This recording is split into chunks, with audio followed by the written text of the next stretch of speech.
everybody. Welcome back to Rote Reactions. I'm here again with my fabulous co-host. Hi, this is Albert Nutlett. So this month of February, it's all about romance and Valentines and all that kind of Oh. stuff. So I thought, what better way to celebrate it than looking at the life of a not necessarily known, but it's kind of like an open secret, and it's a secret that an entire country refuses to acknowledge, and we'll get into that. But Oh. it's the life of a queer composer who probably did the most to change how we look at music and melody and themes. And he Mhm. probably was the most prolific tunesmith of his era. And in many respects, he's, I don't want to say disregarded, but he's an entire country is in denial of his, not Mm. his talents, but of how he lived his life. And that's Okay. primarily due to the fact that he's from the country of Russia, and he's probably the most prolific tunesmith of his era. He Mhm. changed the course of classical music. He decided to look inwardly at psychological issues of the day in his music rather than just because up until this point, ballet and opera and all the other Mhm. classical arts were always consumed with mythological situations, with Oh. mythological beings, the gods, Mhm. the the all of it was just very ethereal. He was more interested in writing about why people did the things they did, and so his music tended to be much more introspective, and because of that I think he tapped into a level of humanity, or at least acknowledging humanity in such a way that when Mhm. people hear his music, it immediately evokes a response in them. And he's written more tunes that people know than I think that they even acknowledge that they know. Mhm. So hopefully this will open up your eyes to the incredible life of Pyotr Ilyich Tchaikovsky. Wow. This is probably one of the best documentaries I've ever seen on his life. It Mhm. is a docu-drama, so parts of it are acted out. Oh, for real? Cool. Yeah.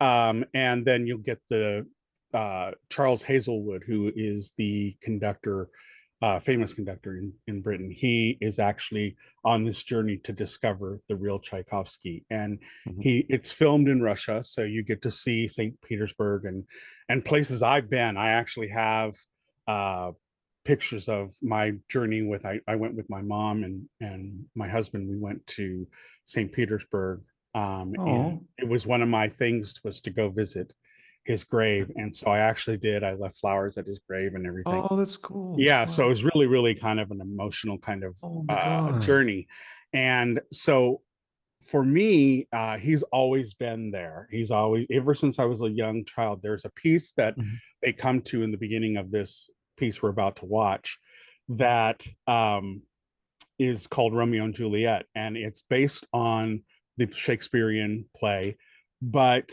you'll find there's hidden meanings in what he's doing. And the music was so shocking and so different for its era that many people were just they were blown away. So Mhm. he really broke the mold on so many things, as we're about to discover, because they cover all of it here, so I won't spoil it too much. Yep. But what do you know about Tchaikovsky? I don't know anything. I know the Nutcracker thing, I think. I probably know all of these things you have said about like, oh, that's all of these students that you probably know. That's me. Like uh, I am a complete noob here, so I am coming in with wide open eyes. okay, so this is the first of three projects we're going to look at, and on the whole you're going to think that, how are these things, three things, related? Well, they're all related because of Tchaikovsky. I'll let that one out of the bag right away. But this one is the story of his life and his compositions and how he wrote what he wrote and how much of him he had to hide and how Yep. much even society back then in Tsarist Russia, because this happens before the Tsar's family was killed off in 1917. So Mhm. this was involves the royalty, the court. He moved in those circles. And So you get a sense of what it was like to be queer in that era, also Oh, in a country like Russia. right. So it's very, very interesting from that aspect. And you get, and as they go through his life story, you actually get a sense of a stronger sense of what the music means, because Sure. you'll understand where it's coming from within him. Whoa. I will say there is a famous story about Tchaikovsky that he used to practice and play religiously to the point where his fingers would bleed from Ouch. practicing so much. Jesus. And at one point, it had gotten on his, I think it was his mother or his father's nerves. And so just before he went to bed, because they commanded him to go to bed, that he was just playing too much. So he Mhm. ended up playing a C scale, and he played 7 notes of the scale, but never finished it, got up and went to bed. And it angered his father. So he came down and hit the last note just to complete the scale. So that's one Oh my God, story that's so cool. about Tchaikovsky that you Wow. but Okay, that gives me some yeah. sense. So Yeah. he in his own way, he was definitely a queer kid, and he knew how to work his way around. He did make some unfortunate decisions, Mhm. as we're about to see. The second project we will look at is a gay adaptation of one of his first ballets, and Tchaikovsky, as you'll soon see, is actually instrumental in elevating the world of ballet. Mhm. Before he wrote Swan Lake and composed it for the ballet, Mhm. mostly it had been relegated to tier 2 level composers. It wasn't a Oh, serious sure. Mhm. genre or a serious area of performing as it is Mhm. now. Yep. Tchaikovsky being a world-renowned composer, now writing for them, because most of the time, and this comes from my world in opera, um, you have ballets in opera. They show up, Mhm. they're kind of they have a dance sequence, and you have ballet people that perform in the operas. Um, that's normal. That's been that way for a long time. But nobody had ever really seriously written ballets where it's just dance from beginning to end. And Tchaikovsky Mhm. was one of the first who did that. So we're going to look at the gay version, which was restaged in 1996, I believe, in the Nice. West End. Mhm. And it is a very specific edition of that ballet, because the one of the performers in that ballet is also present in our final Tchaikovsky inspired piece called Billy Elliot. So Cool. we'll have three projects here that don't seem like they're connected, but they really are, through Tchaikovsky's music. So we're Cool. calling it here at Row Podcast, we're calling it the Tchaikovsky Triptych. So here is part one of our discovery of the queer icon that you probably didn't know you knew so much of his music, Nope. because his melodies have really worked its way into the fabric of pop culture. Mhm. And you're going to discover how much you actually do know him, who he is. So, you ready for it? Yeah, let's go. Oh my God. All right. So, here we go. Oh boy, I'm excited. More than 100 years after his death, Tchaikovsky remains a giant among classical composers. But behind the music was a man with a secret inner life.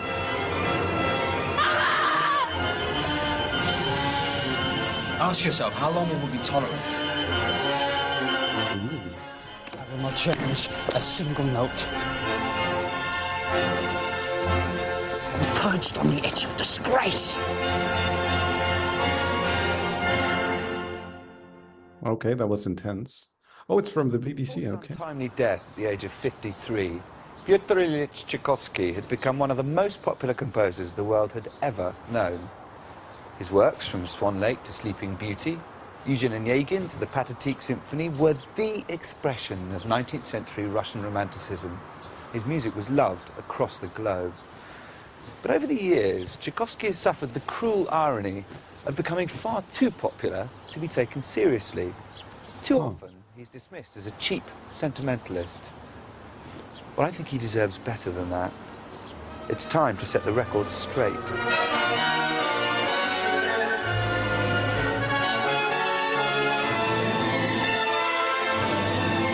it's presented in two phases of his life, the early years and then the latter years, so you get both. Okay. I've come to Russia to discover the real Tchaikovsky through his work, his writings, and the places he knew best. I've been fascinated by Tchaikovsky for years, and now, based on the latest research, these films will paint a portrait of the real man behind the music. Tchaikovsky has long been caricatured as emotional and undisciplined, but I think it's a picture that obscures his great vision, his radical ambition, and its achievement in music. Undisciplined? But if he practiced so much, like what? Yeah, but that's what people accuse him of, because his style was so radically different. Okay. You begin to understand why he's considered one of the greatest of the Romantic era of music writing, because these melodies are so evocative. Yeah, I mean, it's amazing.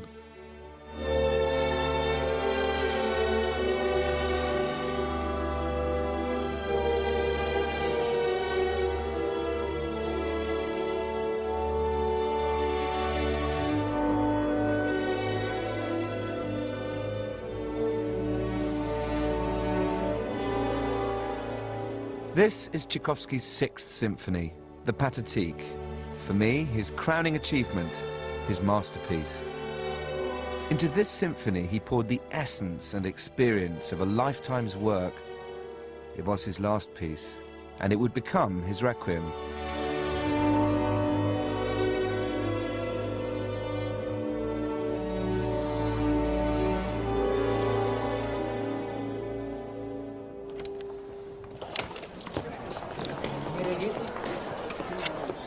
I shall not be surprised if this symphony is torn to pieces. That's ridiculous. Well, I'm in love with it. Can't we find a cab to your apartment? And tell me, if the music is so marvelous, why did everybody hate it in rehearsal?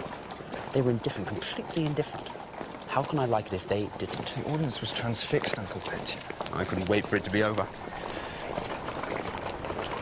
Okay.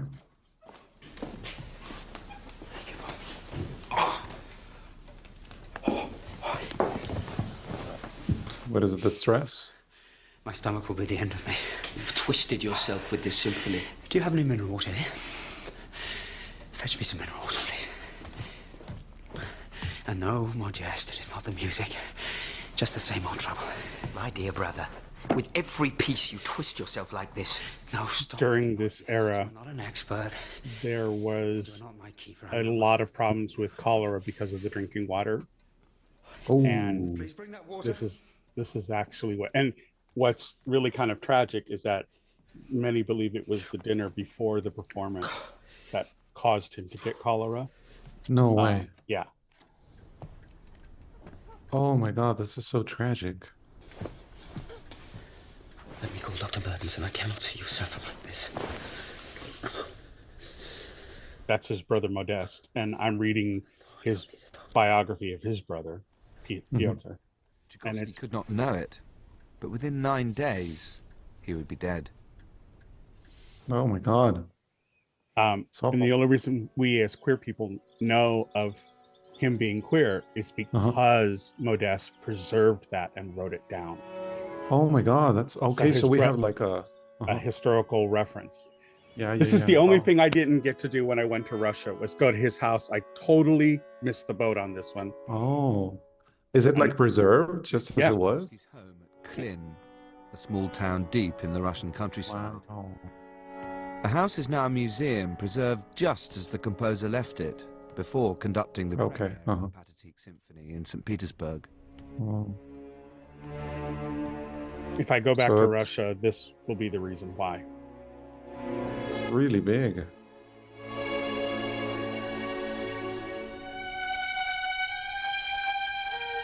And you can hear the longing and the torturous thing that he went through to carve out both the kind of melodies man and the kind of composer Tchaikovsky wanted to be.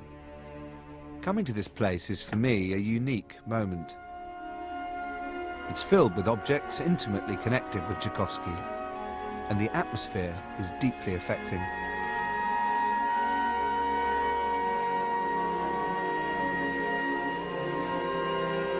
Shouldn't those be under glass or something? I don't know anything about museums. But... No, well, Russia is always the recorded most. every detail of his life in more than 5,000 letters. They and don't know how to several keep volumes of things diaries archived here at Klin. preserved. Let's just put it that. After his Oh, death, okay. much of the truth about him was deliberately suppressed. This house is the key to understanding the man, his obsessions and neuroses, his passionate love affairs and bitter disappointments. Everything is here. Tchaikovsky began writing songs, often dedicated to his mother, at the age of just 4. As a child, music poured out of him, wow. so much so that he suffered terrible headaches trying to write it all down quickly enough. A sensitive boy, he was plagued by a delicate stomach and was fearful of change. The prospect of being sent away to boarding school filled him with terror, and his nanny later said he was so fragile, it was as if he were made of glass. So he was that sensitive, huh? Mm-hmm. Wow.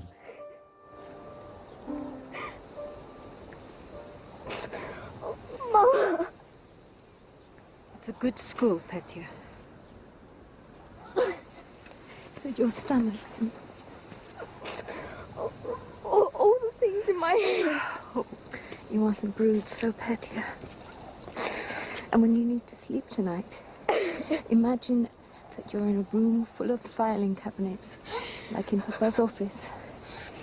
And into each, put one of your worries. And into the other, your music. And I will do the same with my thoughts for you. I know that. Oh. And when you have put away your thoughts for the day, then quietly close the door. And then you'll sleep. Mama.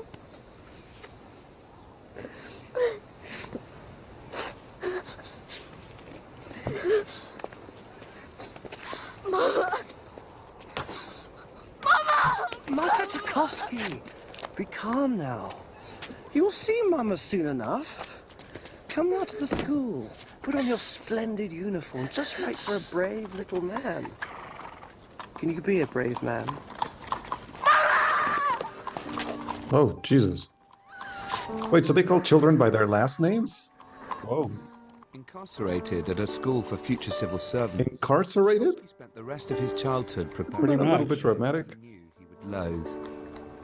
Tragically, when I he was mean- just 14, his mother died from cholera. Oof. Suddenness of Oh, her no.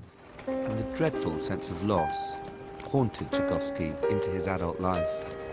Yeah, no kidding. He was so close to her, probably. That must have been awful.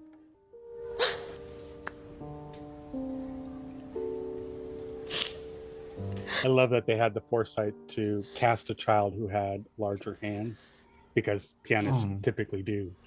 Okay. I've lost everybody. Why have the fates punished me so? After the loneliness and isolation of boarding school, Tchaikovsky spent a miserable few months in the civil service before leaving it for music. Unfortunately for the ambitious young man, Russia's new music academies provided both training and a career. By the age of 29, Tchaikovsky's prodigious talents had been recognized, and he'd been appointed a professor of music at the Moscow Conservatoire. It was while teaching that Tchaikovsky had his first great romance. He met and fell in love with a teenage student called Edward Zak. Their mutual infatuation was poured into Tchaikovsky's work, and into one piece in particular. My favorite of his. Really?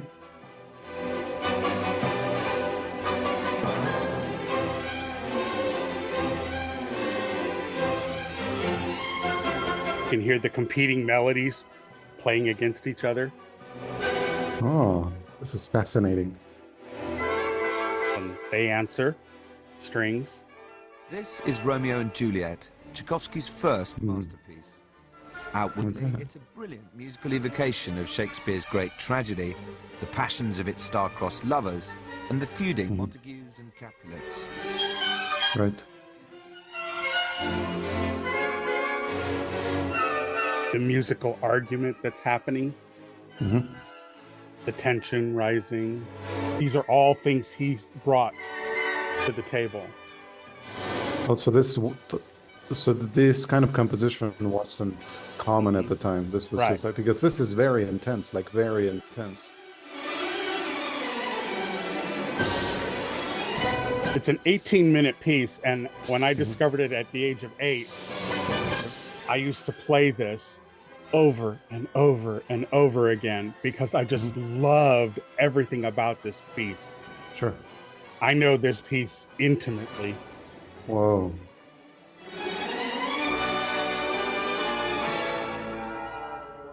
But however brilliantly he captures the fury of battle and the plight of the young lovers, Tchaikovsky's letters reveal that the true inspiration behind Romeo and Juliet lay much closer to home.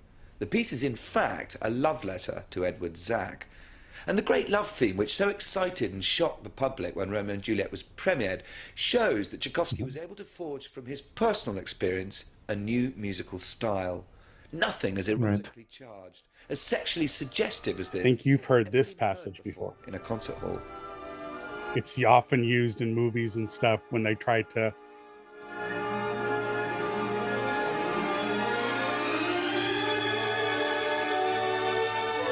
Yes, it's used very, very often. Yeah.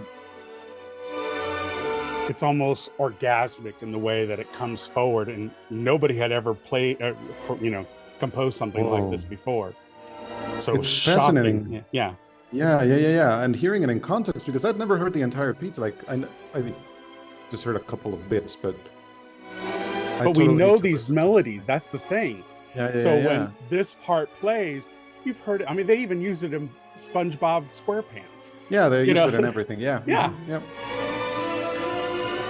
But you now know it was his love letter to the first boy he had a romance with.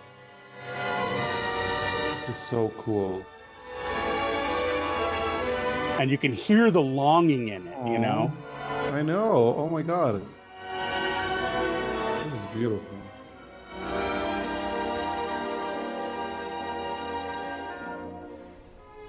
But just as There's in like Shakespeare's tenderness, but then that the urge. story has Oh my twice God. again. It's really good. Zach committed suicide at the height of the relationship. What?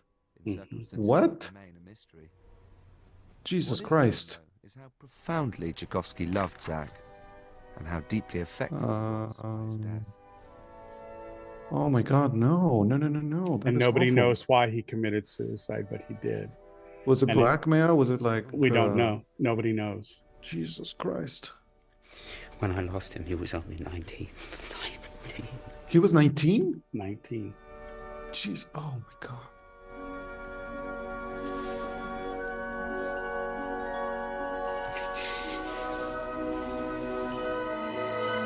And you can hear all of that now that you know that. Wait, did he compose this before? He composed Died? it after. After he died? Mhm. Oh my God, this makes it even more poignant. Jesus.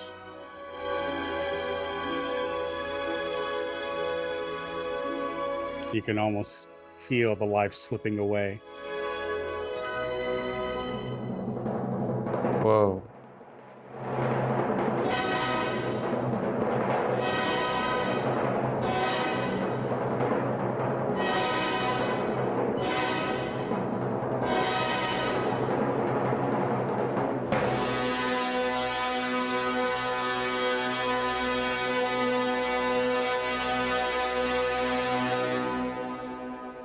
Oh my God, that was intense.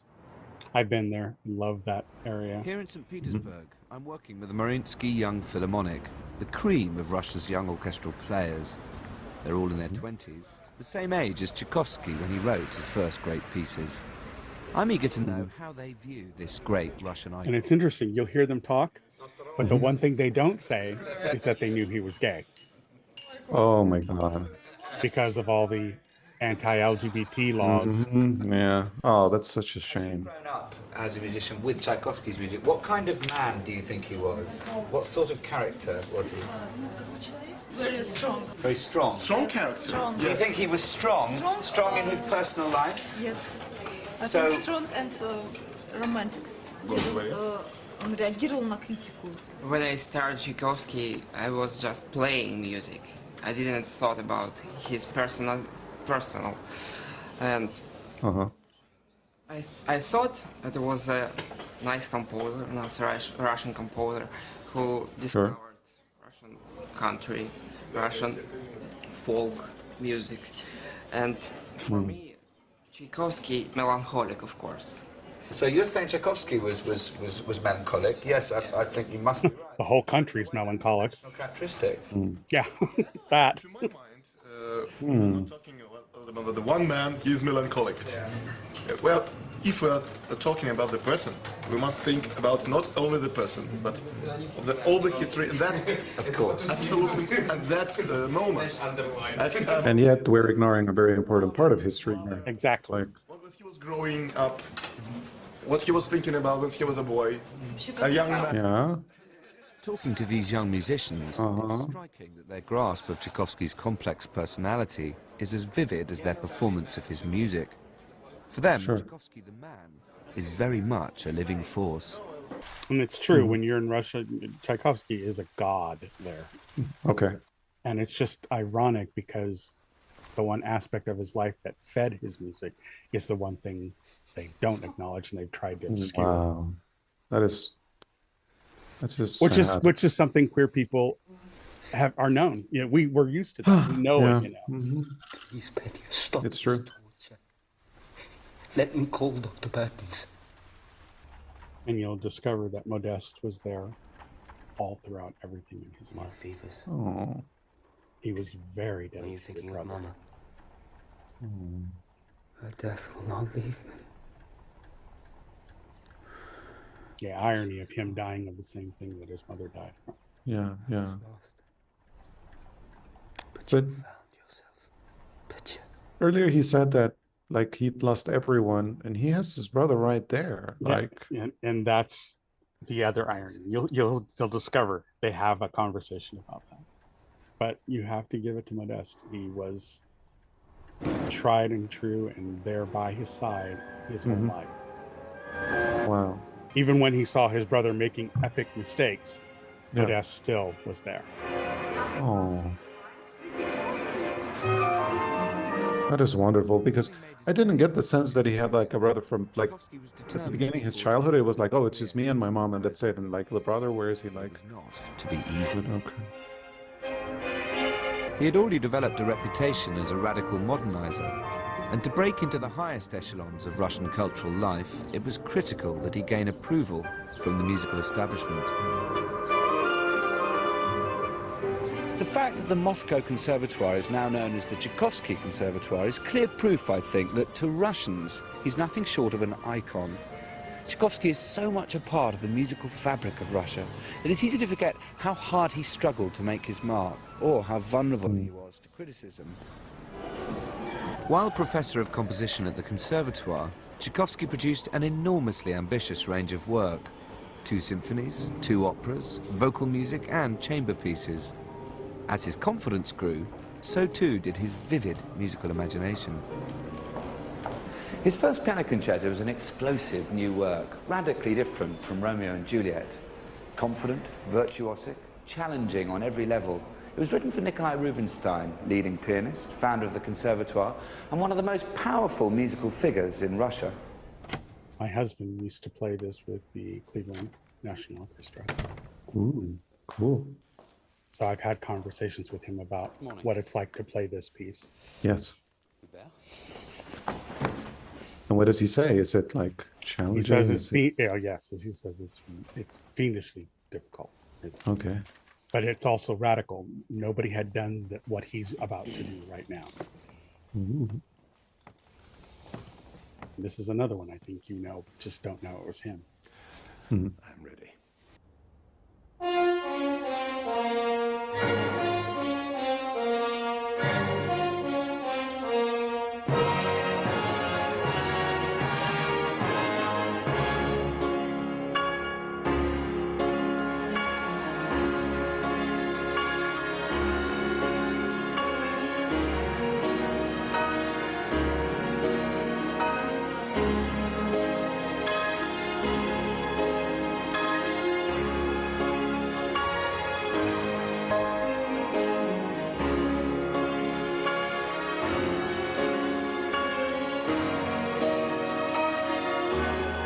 their manner of playing is very Russian. It's called arm weight wrist rotation, which is how Okay. I learned to play piano. Uh-huh. How's it unique? I don't know anything about this. You'll see the hands are very close. Before, you were always taught to be like this to play. Uh-huh. Russians brought the hand down, and actually you have more expression by, see how she also phrases by bringing her hand up. It actually does play the notes differently by doing it this way. Ooh.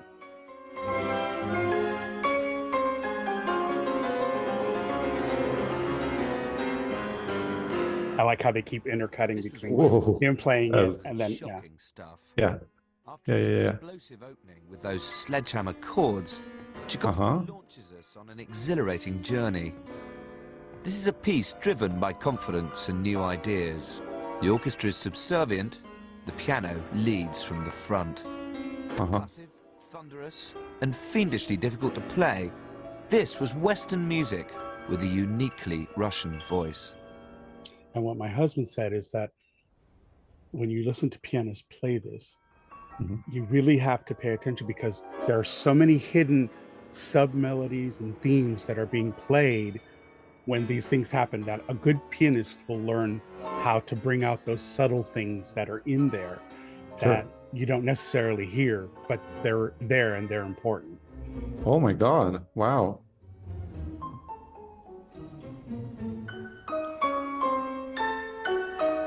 And now the crash.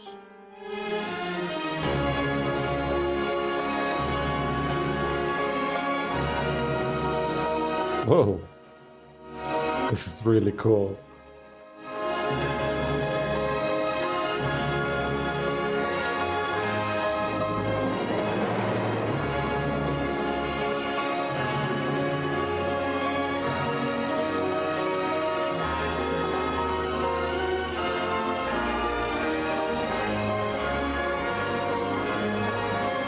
Wait, she doesn't have any sheet music. Like, she memorized the entire thing? Yeah. Jesus. Ultimately, it is the most Russian quality with this concerto. What makes this music so Russian? Because it's grand and noble and nostalgic and ironically victorious. And I use the word ironic with a strong underline, because there are no such things as happy moments in Russian music. Ever. Oh. Wow, really? Wait, what? Yeah, it's just the way the people are. And you really get that sense when you're there. Melodies, of course. Wait. The melodies are That was like a really strong statement. Wow. taken from Russian folk songs, but they're not. So he wrote in a style that evokes Russian folk music, Sure. but they're not really folk songs. But he knew the melodies well enough that he could construct. And this is the same composition. Oh, for real? Yeah, it's just a different part of the piece. Mm-hmm.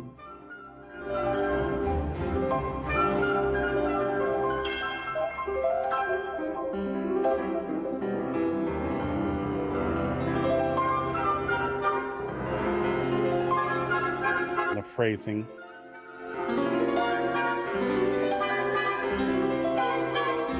My husband says you go kind of into a trance, and he goes, you get to the point where you really can see the music. Whoa. He was just such a thoughtful, sincere, really honest man who had an honest thing to say about music, and people still don't understand it. And it's because you can't think of it in a complicated way. It's complicated because it's not. It's simple and noble and beautiful and tragic. Wow. Which kind of describes how queer people live their lives in many respects. We're always looking for happiness. Right. Yeah, just like everyone else. Oh my God. I'm still struck by that statement. Like, there are no happy moments in Russian music ever. What? Oh my God. And this is coming from an expert. I mean, whoa. Yeah.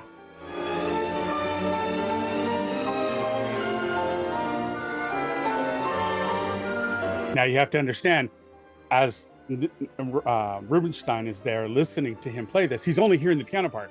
He doesn't hear the orchestra part that we're hearing on top of it. Yeah.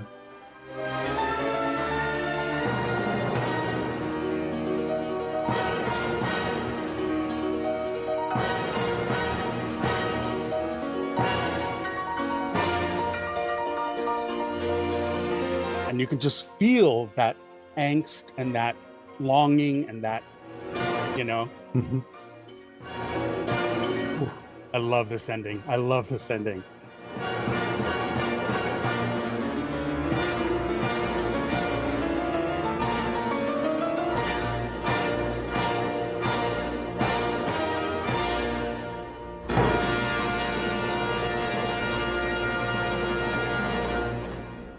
And now hear what he thinks, what his director thinks.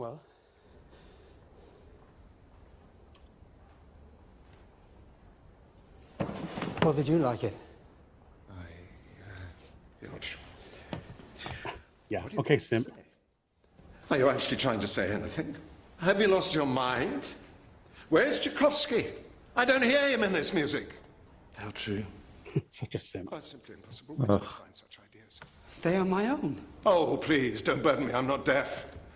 I've had at least some of these ideas before. You must surely know where you found them. Wait, what? Homage.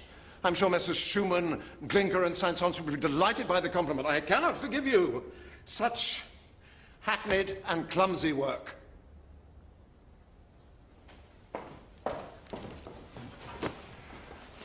I have not finished. Look at me. We adore your passion, Piotr. But I never thought you vulgar. I am not being vulgar. Perhaps our 2 or 3 pages we can salvage. 2 or 3 pages. I will work with you. At the moment you're in chaos. Let me rework it. And perhaps then I will honor you with a performance. But what do queer people do? I will not change a single note. It will be published. There we go. Exactly as it is now. Nice. There we go. Yeah. True to his word, Tchaikovsky didn't change a single note. And ironically, Rubinstein, in a huge volte-face, was later to become one of the greatest champions of the concerto. So eventually he changed his mind. Okay. I mean, yeah, when you hear or see something that is radical in you for the first time or something, maybe the first knee-jerk reaction is just like rejection. Petersburg, it was a huge success, launching Tchaikovsky onto the world stage. So when it premiered internationally, everybody loved it. He had found his voice and was determined to follow his instincts. I stayed not too far away from that part. The hotel I was at was the center of Russia's intellectual life, played host to a vibrant underground gay culture. I love St. Petersburg. It's Officially, the beautiful. punishment for homosexuality was exiled to Siberia, but Tchaikovsky was irresistibly drawn to the city and into a life of outrageous parties, heavy drinking, and promiscuous sex. His circle included the notorious Prince Mshersky, the great novelist Tolstoy, and the poet Alexei Apuktin. Wait, what? Tolstoy? Yeah, he was a contemporary of his. Apuktin had been one of Tchaikovsky's best friends at boarding school and his sometime lover. In St. Petersburg, Alexei was Tchaikovsky's closest confidant.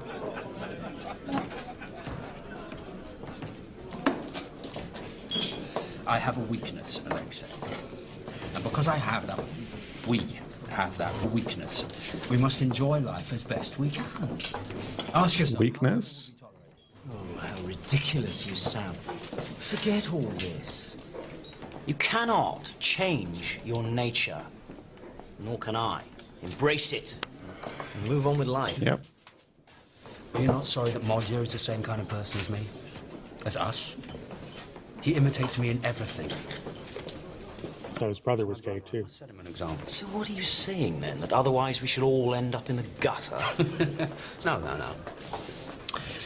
In the end, I shall lose the strength to deal with the difficult side of life, and then I shall smash myself to pieces. But until then, I shall live life and enjoy it as best I can. From now on, I shall sacrifice everything to enjoyment. To your music. And to your poetry.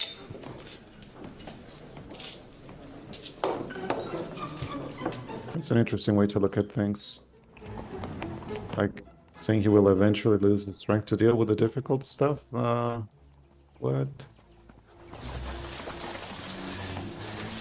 My. I do better than this every time. Shouldn't they like go indoors or something? It's dangerous. That's kind of the point. Okay. You be my Cossack.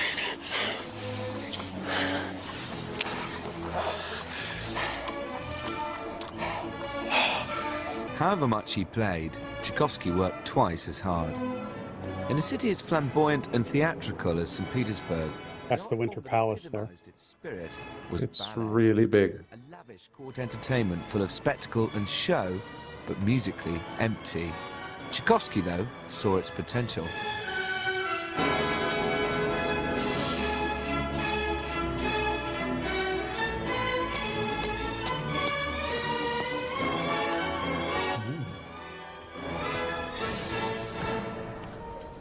It's interesting to think that ballet schools like this, and those across the world, would probably not exist if Tchaikovsky had not decided to try his hand at what had previously been the preserve of second-rate composers. Oh, you're saying.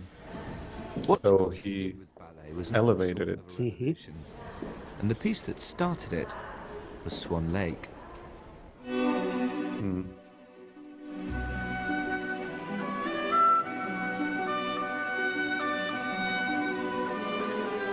When we get to the gay reimagining of it, just remember this sequence so you kind of get what the whole purpose was, to stage it the way that they thought Tchaikovsky might have really loved to see. Okay. I have such respect for ballet dancers. I know how much work they put into their craft. Mm-hmm. Yeah, it's like total, complete dedication, huh? And they are so hard on their bodies. Yes, yes, I had read a little bit about that.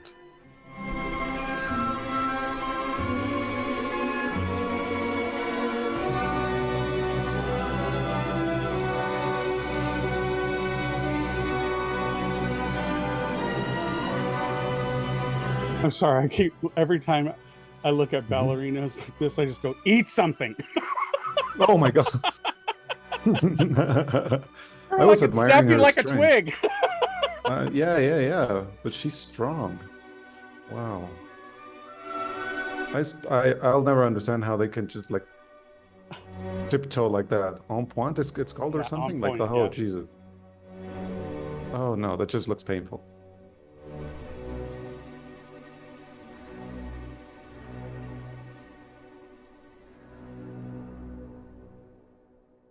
Обязательно должен просматриваться вот диагональ, чуть-чуть должно быть левое плечо ниже, еще ниже, еще ниже, а голова должна наклоняться к... Uliana Lopatkina has danced every Tchaikovsky ballet and is Russia's leading ballerina. Немного грустные, да? Wow. Чтобы они чуть-чуть завершали позу. How do you imagine the world of ballet would be if there had been no Tchaikovsky?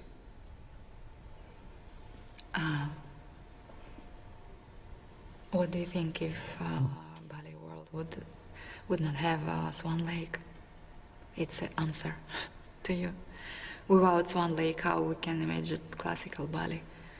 I think it's the first one of the first famous and genius ballets in the classical style. Wow. The way she thought about it, she was like, wait, no, it wouldn't exist the way it is. Cool. In the ballet, the problem is we have not enough serious music and serious composers. Opera in some countries is so successful because they have a lot of genius music, genius composers, but in the ballet it's not the same situation. So for me, Tchaikovsky is very important because he is the first in the ballet. He's the first to take the art form seriously. Right. И уже вниз, мальчики, быстро обводим. И плие грустная головушка. What Tchaikovsky uniquely brought to ballet was Wow. not only great music, but also a strong and powerful narrative. Beneath the glitter, Swan Lake is a tale of magic, doomed love, and mistaken identity. It sees Tchaikovsky revisit the fertile territory of a love affair. But yet again, this is not a romance with a happy ending. Okay. Right. No happy But endings. wait, he also wrote kind of like the plot to the thing, not just the music? No, he wrote, well, yes, he wrote Romeo and the Juliet. music to evoke the story that is known about Swan Has a Lake. tragic ending. Okay. Idealized love, in his mind, always ends tragically. Okay. Okay. The ballet, the opera, la la la la. But you, poor divine innocent, you still have the whole world to explore. And I know how lusty. That's Prince Meshevsky. Go to the villages, my dear. Half the Tsar's people do. The villages are so full of the most glorious creatures. Please, for heaven's sake, people will hear you. It's true. Prince Meshevsky's right. Just a few rubles, Pyotr, and you can have whoever you want. They call it a shameful vice. I can tell you, my lad stood proud as a god. I can imagine. God, I smelt of his sweat for days. You're Mr. Tchaikovsky, aren't you? No, Yes, yes you are. You and your friends are paedophile buggers. Are you mad? Do you know who I am? Oh, yes. You are the Prince of Sodom and citizen of Gomorrah. Why aren't you locked up?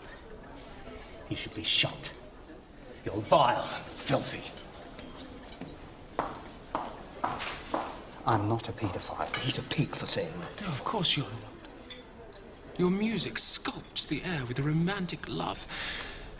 And we adore you for it. How can he call me that? Because he has no mind. Shame on him. Not us. But you can see how it weighs on him. Yeah, he's always been very sensitive to criticism and stuff, so.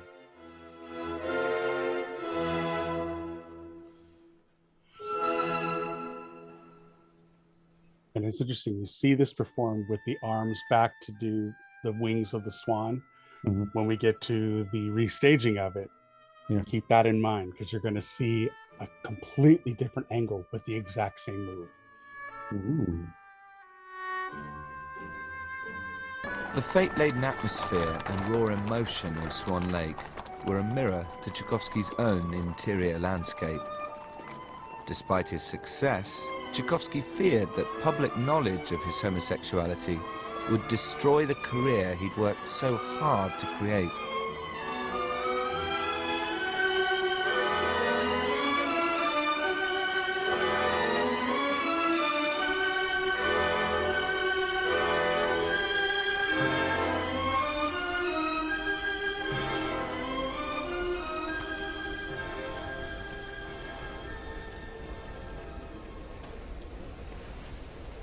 I've been constantly distressed.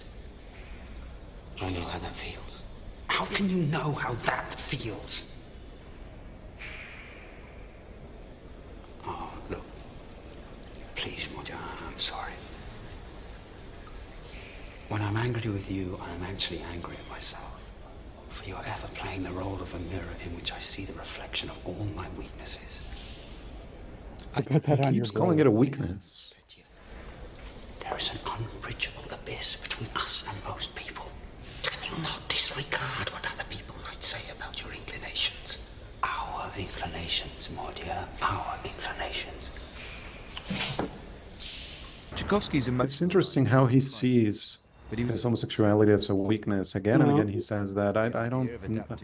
But yet, very his sad. music argues against that. Yeah, I know. It's what gives it the passion and it's the the push. source of his inspiration. Yeah.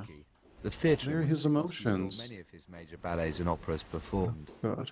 It's fantastic to sense the long tradition of Tchaikovsky performance. The opera that they're going to highlight here, I actually used to have in my repertoire of opera audition pieces, was from this same opera. Ooh, cool. and I had to do it in Russian.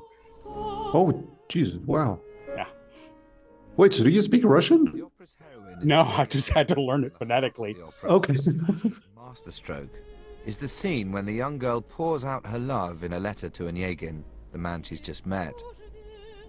This scene paints one of the most extraordinary psychological portraits in music, and I'm working on it with the soprano Irina Matayeva, who's one of the Mariinsky's brightest young stars.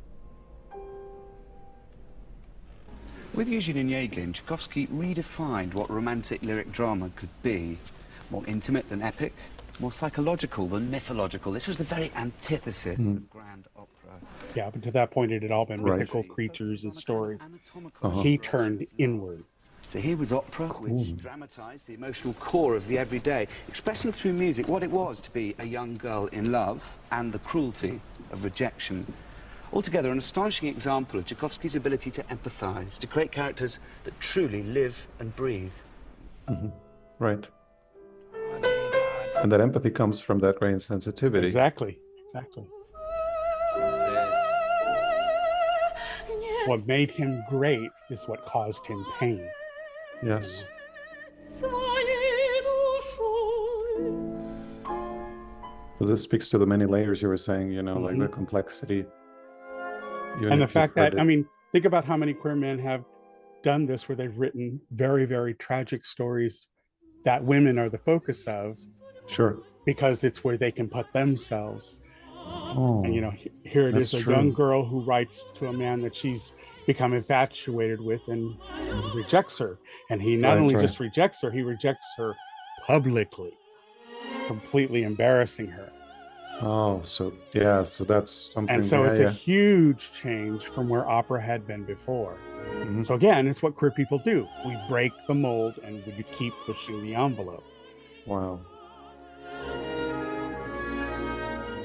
This is a beautiful opera. I love this opera.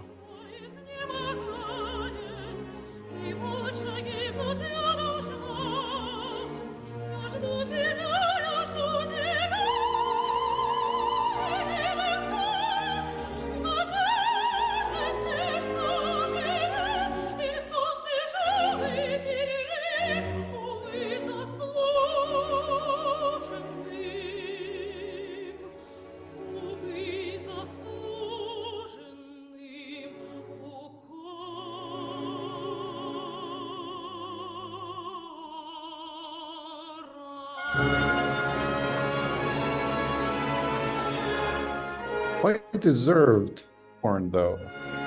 Out of her. What do you mean? No, like that last line. I don't know. She will send the love letter. Okay. Well, Tchaikovsky had made an equally fateful choice. this is ominous. Alexei, I've told Modest. This is a most critical period of my life, and I've decided to get married. Wait, what? Married. It is unavoidable. I must do it. Not Why is it unavoidable? Modest as well. You don't have any reason to. I am making serious preparations for entering into a lawful marriage alliance. An alliance? I intend to make a new man of myself. Oh no. Have you not realized that our dispositions are the greatest and most insuperable obstacle to our happiness? This is so sad. Let's fight our inclinations to the best of our ability. Fight them? My battle was lost long ago. In fact, Petya, I don't remember fighting one at all. They can all accept themselves. Yeah. He's always, yeah, it's like he cannot take that, like the societal rejection. This year. And if I lack the courage, I will, at any rate, abandon my habits forever and try to stop people regarding me as one of the old dears. Oh my music demands it. My career demands it. Poor Petya. The price of a little fame. Do you really think anyone we know even cares that much?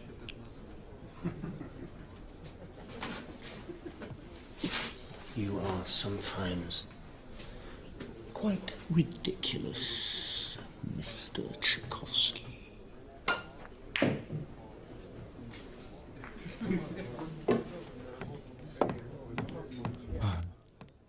Can you imagine what they were saying about battles, the battle that must have been raging inside him all these years, like the self-rejection, self-loathing. Yeah, I was gonna say loathing, but I was like, Share your idea of marriage. I am perched on the edge of disgrace. I want no part of this stupidity. I know who I am. I leave you to decide who you want to be. thank you. His brother was such a positive influence in his life. Really, really. What would have been of him had it not been for his brother? How soon Eugen Onegin, with its story of secret love and personal humiliation, would mirror his own life. The man who'd struggled so hard to keep his public and private lives separate was about to see these two worlds collide with disastrous consequences. In Tchaikovsky's life, as in his opera Eugen Onegin, everything turned on a letter. When Antonina Miliakova wrote to him proclaiming her love, it seemed to Tchaikovsky that fate had taken a hand and blessed his decision to get married. Little could he know how disastrous this would prove to be.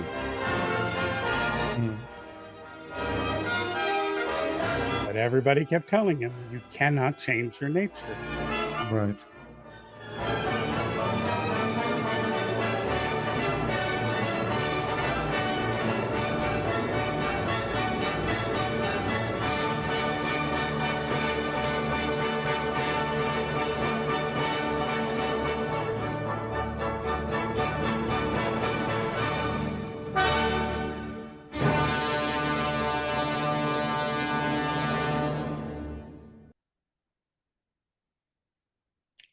The way they've spliced the music in is incredible, by the way. It's just so like thoughts so far on him? Oh my God, I have so many things to say. Like I was saying, the way they've structured the documentary so far is amazing. I really like the way they're mixing in the music to emphasize things. And I was thinking that from this side of history, it's kind of easy to say, ooh, he should have been like truer to himself and brave and come out or whatever. But he really would have lost everything had his open secret become public knowledge. And I don't know, but as like I know people today who like kind of get married just to play up like, oh no, I'm really straight. And this is now that you don't get executed or sent to Siberia or whatever for being gay.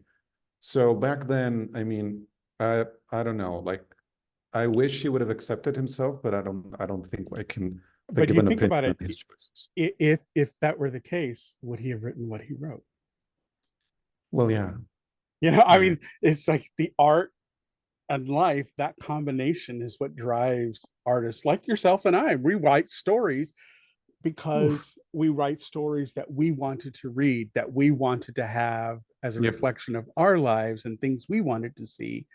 And yet, would we have written them if we didn't have what happens in our lives? You know what I mean? It's so it's kind of a weird dichotomy that you have art and its creation and what inspires us as artists, as opposed to what happens in the arts itself and in life.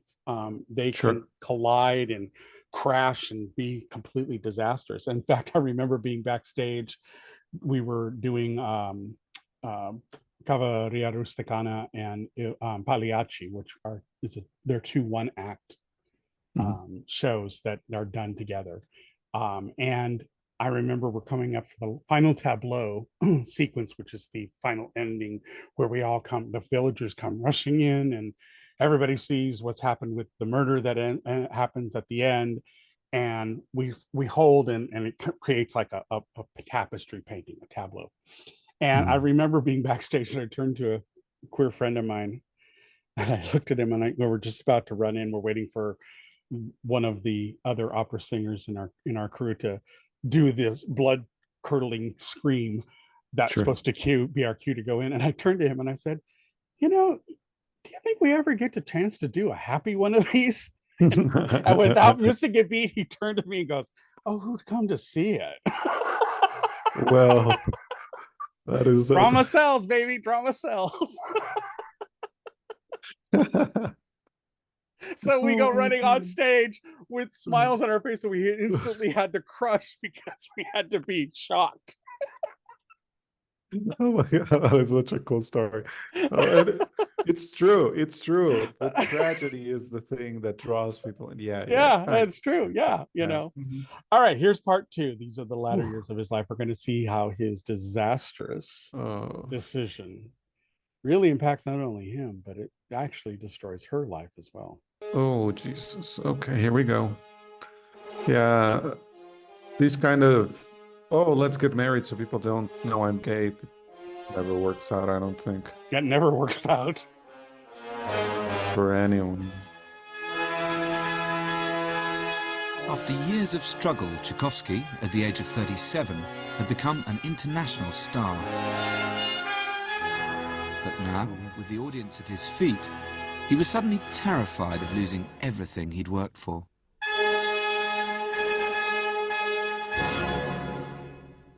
Tchaikovsky's music, like his life, has always been contentious. Some see him as a sentimental composer, a vulgar tunesmith. But get a little closer to the music and you find a different kind of artist, a radical visionary and one of the defining musical voices of the 19th century. Much has been written about Tchaikovsky since his death more than 100 years ago, but ultimately the only infallible guide to the man is his music. Please, violas and then cello. I've come to Russia, to St. Petersburg, where I'm working with the Mariinsky Young Philharmonic, an orchestra with a distinctively Russian sound and spirit. With them, I'm going to recreate Tchaikovsky's sound world, performing some of his greatest works so that I can truly get to the heart of his life and music. And the Fourth Symphony is one of his most revealing pieces.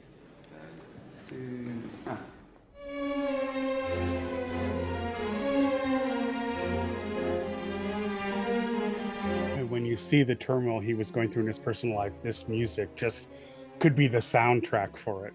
Mm-hmm. Right.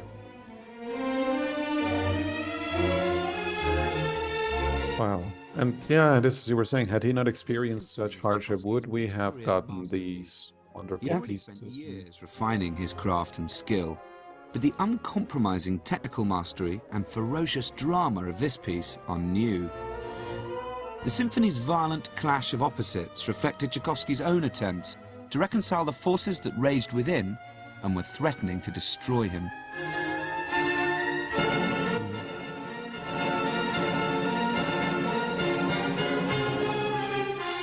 I've always wanted to learn to play the cello. Ooh. It's a cool instrument.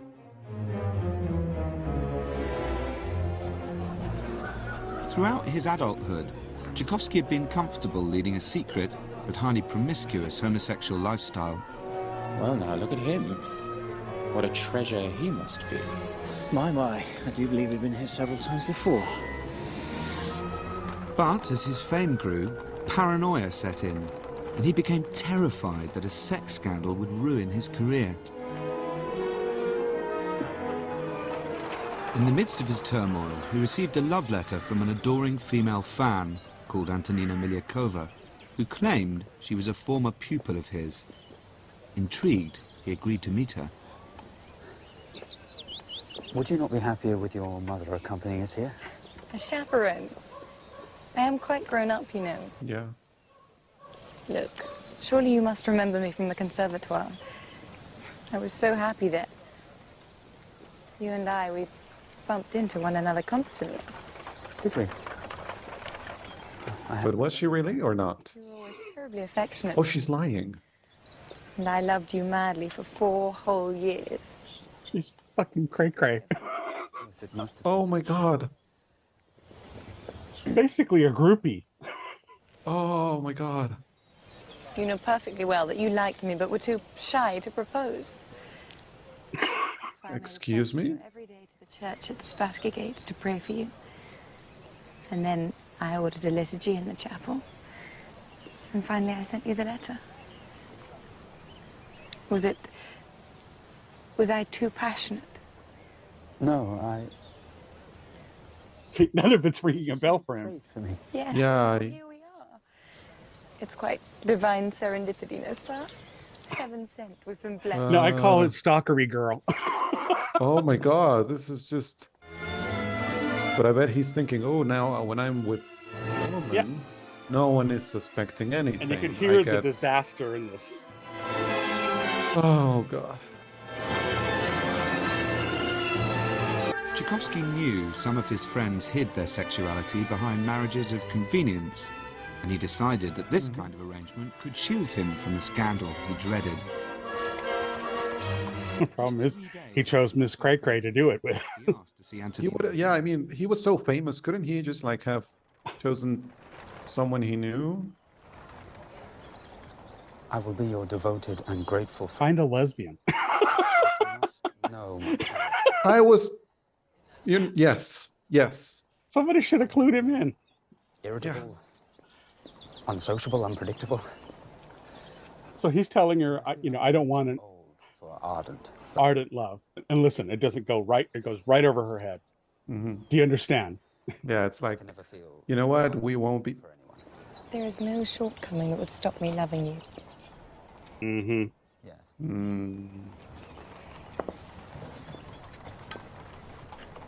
That was really awkward. Mm-hmm. But if you will be satisfied with a quiet, calm love, rather than the love of a brother. It's right over her head.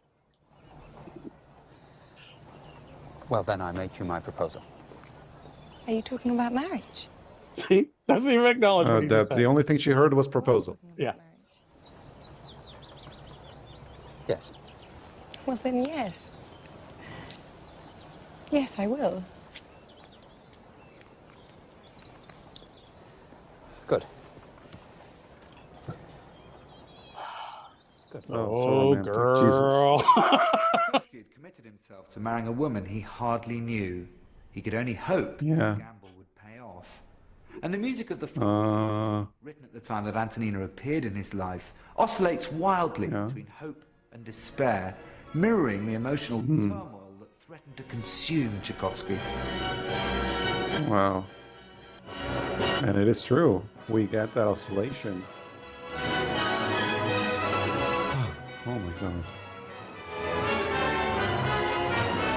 And those chromatic scales down where you really feel like everything's crumbling. Yeah. But then not quite, you know? Yeah. It's like, yeah, It but then tries to again- build itself back up. Yeah. What Tchaikovsky That is saw was fascinating. struggle with fate. He wrote that the crushing brass fanfare that dominates the whole piece hangs above your head like the sword of Damocles and unwaveringly poisons the soul. Yeah. Oh my God. So that's how, yeah. It's like perched on the edge of total disaster, I suppose, but not quite. And the horns come crashing in to being fate and saying, no, this is what was going to happen, you know. She is devoted to me. I've explained it. She's a groupie. Yeah. She certainly doesn't understand you. She loves your fame. Yeah. She does love me, and I will love her. And you, my dear brother, are simply jealous. You cannot change what you Jealous? She will expect you to be a husband. Mm-hmm. Living up tea. That is true. So what's he gonna do? Because she did not get his hints. Yeah. Just went right over her head. Yeah. But Antonina Miliakova was not the only woman in Tchaikovsky's life. Now this is interesting. This is interesting. Watch. This is Tchaikovsky's former country home at Klin, which is now a museum containing an archive of the composer's letters and diaries. They chart the relationship with the other woman in Tchaikovsky's life.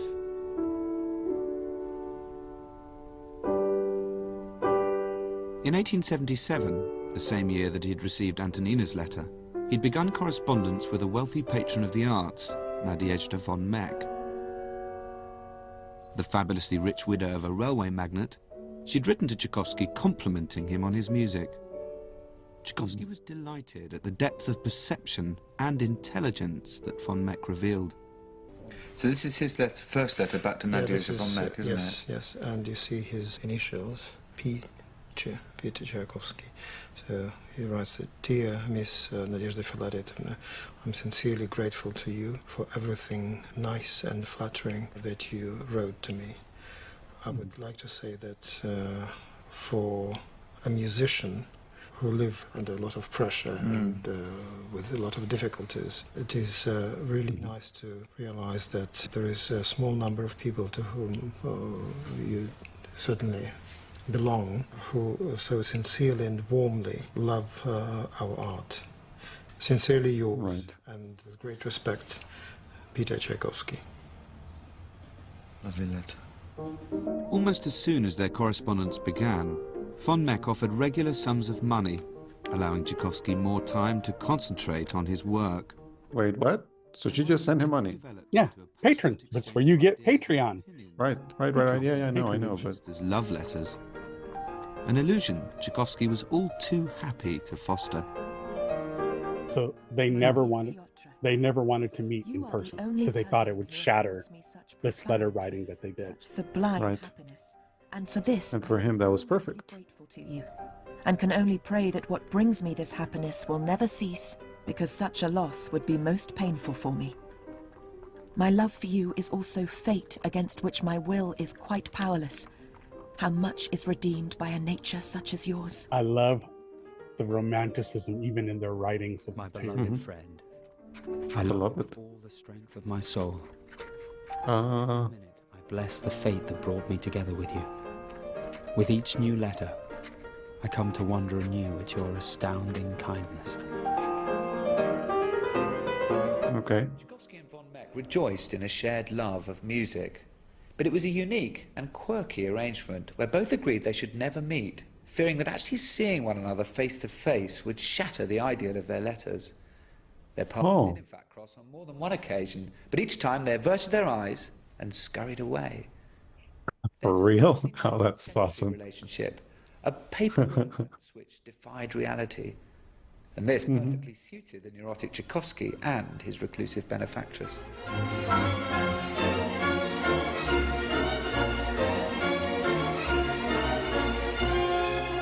Von Meck and Tchaikovsky corresponded frequently about the Fourth Symphony. In him, she'd found an electrifying talent, a composer whose music challenged the audience at every turn. With the Fourth, Tchaikovsky had taken on the symphony, a German form, and resoundingly made it his own.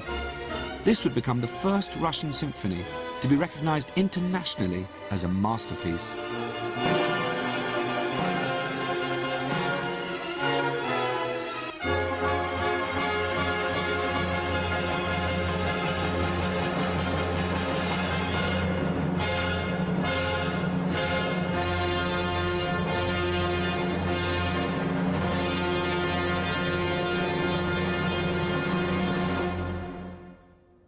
The sudden intrusion of Nadezhda von Meck and Antonina Milyakova into Tchaikovsky's life was not welcomed by his friends, and his idea of marriage was met with ridicule.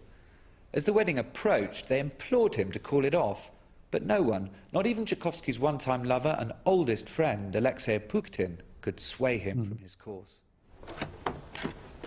I don't love Antonina, but I already feel that I will love her after we become accustomed to one another. Right. Are you seriously going to marry her? Yes.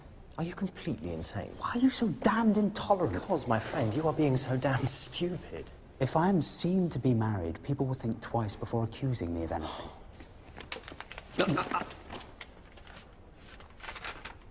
I love you with all the strength of my soul, and every minute I bless the fate that brought me together with you. It is for von Meck. Oh, you love her with all the strength of your soul. I'm merely expressing my gratitude for her financial support. Oh, God, she has an abundance of it. Surely you can see my reason. Why can you not be your own man? My friend, you're selling your soul. Now you are being ridiculous. My letters are enough for her. She loves my music and my music alone. Well, she is the one for you then. Impossible. I'm only a gentleman. She's the widow von Meck. For heaven's sake, she owns the railway. She has her own train and carriage. Your life, my dear, is becoming a farce. Yeah. Heed that Yeah, last but word, he won't farce. Mm. Oh my God, they're getting married. Okay, having grown up Catholic, Uh-huh. I have a newfound respect for that religion because in Russian Orthodoxy, there are no chairs. You stand the whole time. What? No way. Tchaikovsky No way. at the altar. Against his nature. Now you know why there's nothing ever happy. What? They're in pain from the time they're born. Jesus. Beloved friend. Oh my God. Okay, yeah, I didn't know that. Wish that I may not lose courage in the new That's why you see no pews. Yeah. If I am marrying without love, it is because circumstances have left me with... Why is there a crown? They do this for the heavenly blessing of the sanctity of it, the divine, and oh really? royalty. Royalty. But whose crown is that? Is that like the church's crown? I'm confused. Yeah. Oh, okay. They only wear it briefly. Uh-huh. Yeah, okay. By the way, the production costs of this documentary must have been insane. Like, really. Conscience is clear. Yep. I have neither lied to her nor deceived her. I have told her what she can expect from me. He loves his mental gymnastics, doesn't he? Well, hers too. Those two should go out and start a circus. Jesus, oh my God.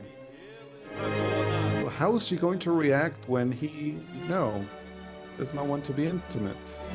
I will say this actress does a really good job of playing the crazy just under the surface, you know? You can see the triumph in her eyes right now, but it's kind of like manic. Super good.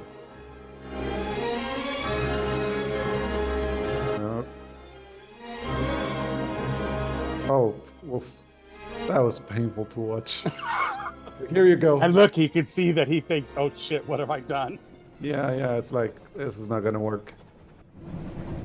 How nice to honeymoon in St. Petersburg. Yes. Yes, I began my studies there. Petya, you are so proper. I know you do not yet wish to be ardent, but we are married. Not yet. And we do have the compartment to ourselves. Why don't you sit by me? The panic in his eyes. Skirts. I should hate to crush them by leaving you no room. I want to be crushed, Petya. Oh God, this is not gonna work. Crush me. Oh my God. Oh no. Oh, he's there. You read. And upon my word, look who we have here. This is Antonina, my Pause. Antonina, this is an Meaningful old friend of pause. mine, Prince Vyshevsky. Splendid. The great Yeah. man's wife. I'm sorry I couldn't make the wedding. It was a quiet affair, I gather. Let me join you for a moment. Excuse me, Antonina.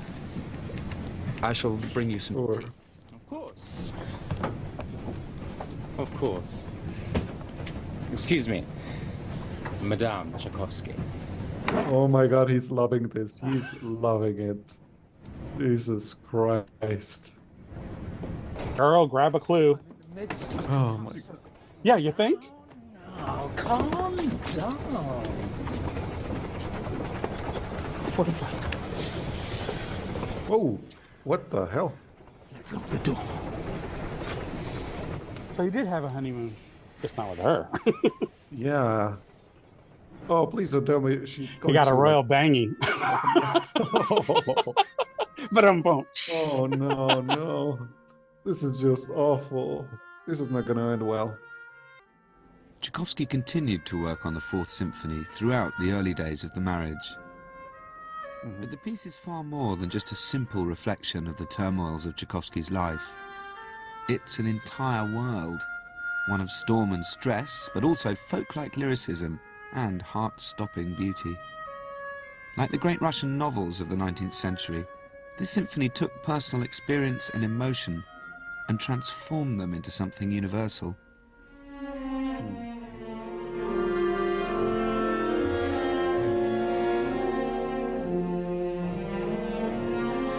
There's the guy that was in the restaurant in the beginning. Yeah, yeah.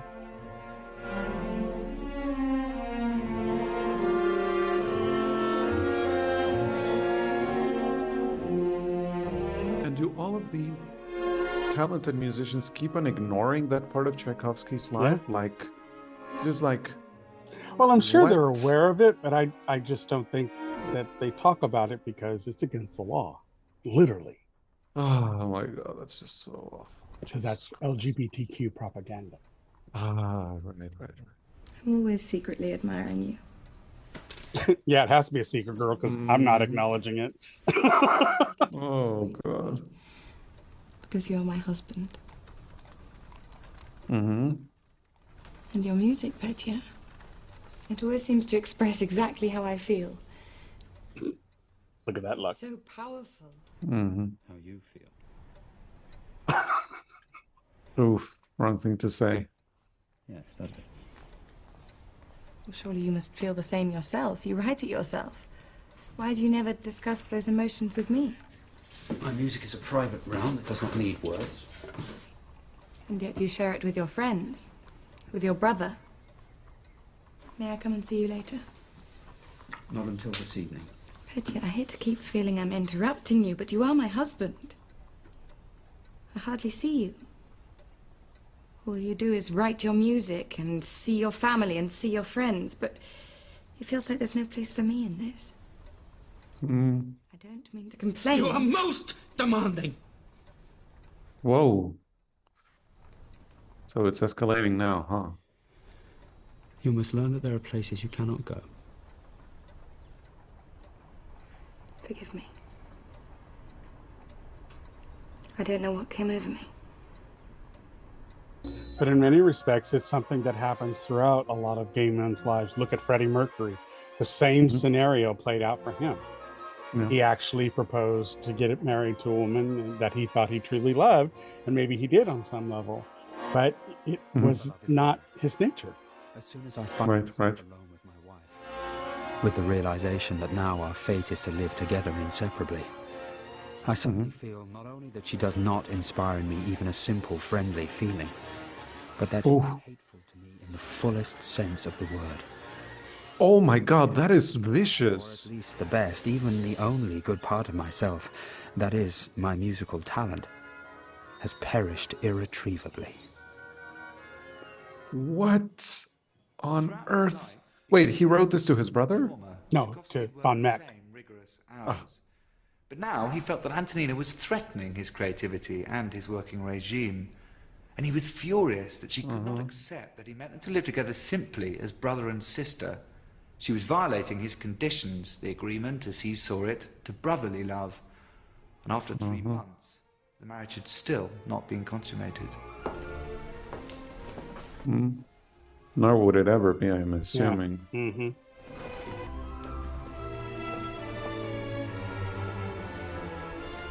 Oh, okay.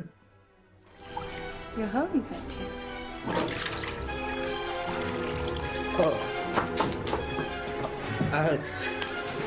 Oh, God. Touch me, Petya. I can't. Oh, no. Why won't you touch me? I'm good. No. I'm sorry. Oh my God, this is so sad. Oh my God. She's not gonna take this well.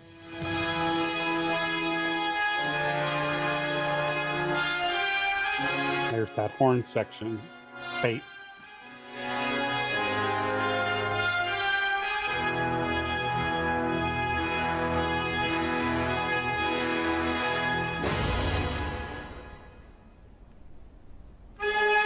Okay, that's not creepy at all.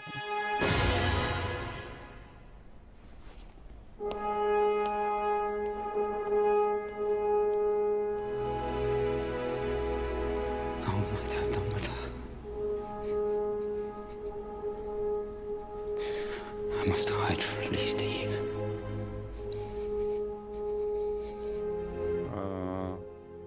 That's not a solution, though.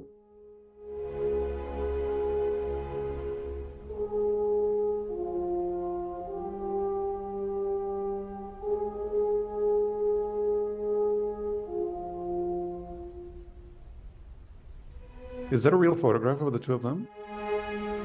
I think I don't Which think is it's like the I think actors. it's just the actress. Yeah. Okay.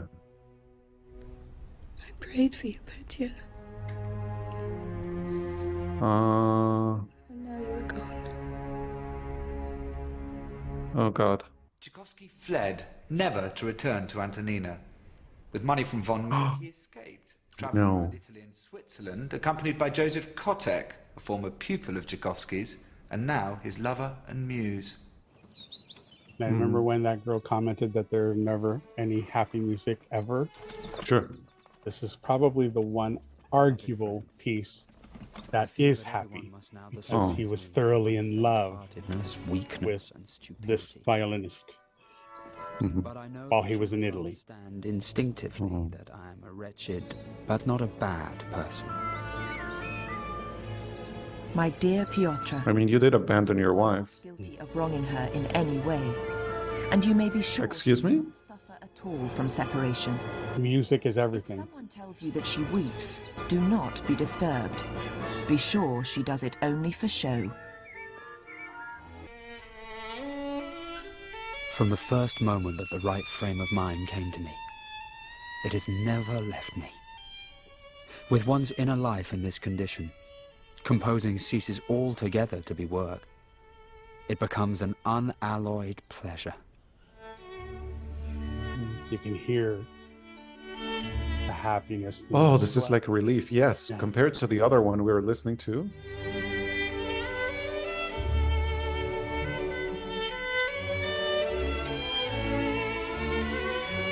There's almost this gypsy feel to it, you know.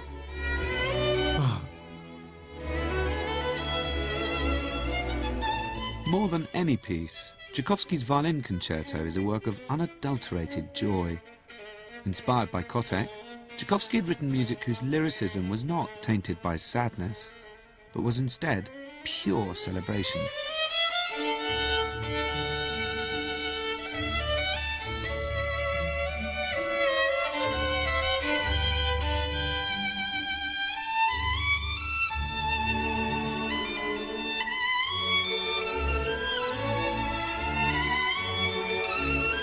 It's also one of the most difficult violin solos to play. Really? Oh.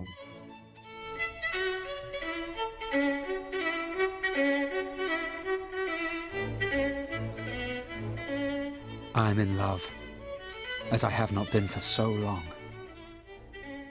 When for hours I hold his hand, and with anguish fight a temptation to fall at his feet, passion storms me with an unimaginable force. My voice trembles like that of a youth, and I speak some kind of nonsense.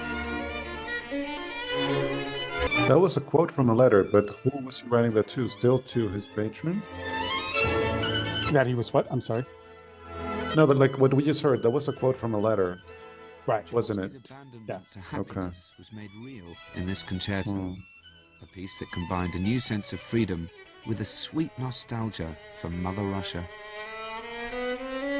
How much does it resonate with you in terms of Right. Russian folk music? When I listen to all Tchaikovsky music, you can really sense a lot of folk material. I know that this piece in general has a lot about Italy in it, because I think he wrote it in Italy. And but I guess you can interpret that in two ways. You can always interpret that he was taken in by Italy in general, and where this lyricism comes from. At the same time, you could say, for example, in the second movement, that perhaps he was missing Russia, or he was missing his home. And therefore, the second movement in some ways might sound even more Russian than it might have done if he had written it in Russia, because of this kind of reverse psychology. So I don't know. I just think it's very, very beautiful, simple melodies, and it's really wonderful to play them. Cool.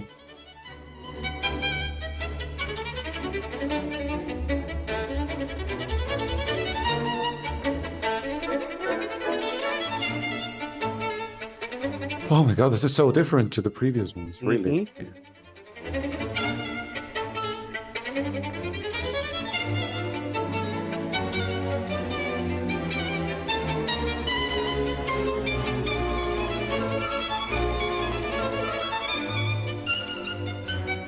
The violin's sinuous melodies, its gypsy allure and theatrical swagger are the keys to this concerto's seductiveness. It's the unbridled music of an outsider who's no longer afraid to be heard. The voice of the newly liberated Tchaikovsky.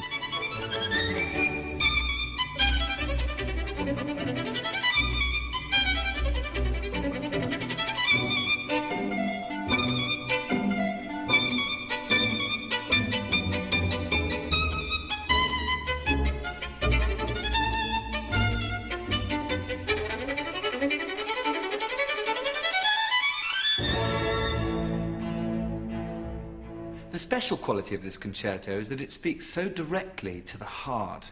This is one of Tchaikovsky's great strengths, the unerring instinct for connecting immediately to an audience's emotions. After writing the violin concerto, Tchaikovsky continued to travel around Europe for 2 years, funded by Nadezhda von Meck. Her increasing generosity ultimately became a lifetime annuity, a fixed sum which ensured his complete freedom to do as he pleased. Wow. Tchaikovsky returned to Russia an international celebrity, and now no less than the Tsar bestowed his patronage on him. Whoa, so the big leagues now. This, the Cathedral of Christ the Saviour in Moscow, was the setting for his first imperial commission. A spectacular overture to mark Alexander III's Silver Jubilee and celebrate the famous defeat over Napoleon 70 years earlier in 1812. 1812 overture. Those acoustics. The 1812 overture was designed to be a riot of technicolor orchestration and spectacle, built Brunel style to fill this vast space. Tchaikovsky's friend and mentor Rubinstein once accused him of vulgar composition, and certainly the 1812 has been criticized for that. But Tchaikovsky wasn't just an opportunist, a pen for hire. This was a commission from the Tsar, and although artistically compromised, it was still a great honor. Tchaikovsky appeared deeply flattered, but privately, as he admitted to von Meck, he was less than delighted. Oh, really?